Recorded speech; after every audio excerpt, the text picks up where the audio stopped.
Ormai è più di una settimana che nelle farmacie è possibile eseguire il tampone gratuito di fine isolamento o quarantena, un servizio, quello della Regione Veneto, partito con difficoltà e che oggi sembra ancora pagare il peso della poca chiarezza e sempre più tortuosa burocrazia.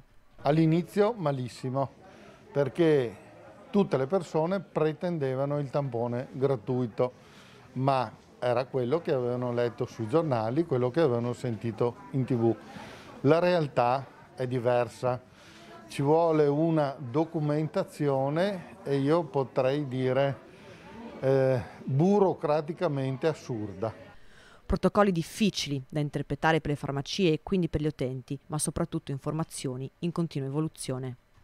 Per poter capire che cosa dire alle persone che chiamano in continuazione, abbiamo dovuto farci uno schema, ma ogni giorno si rendevano conto di aver fatto degli errori in regione e cambiavano qualcosa per snellire la procedura.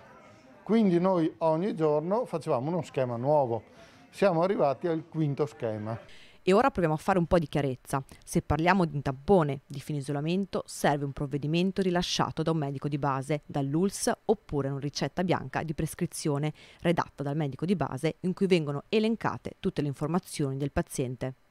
Invece per quanto riguarda la quarantena, dipende se è una quarantena dovuta a un contatto scolastico o a un contatto familiare.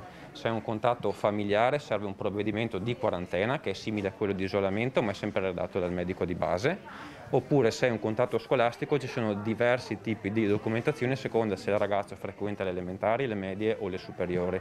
Nel caso delle scuole d'infanzia basta il certificato dell'istituto.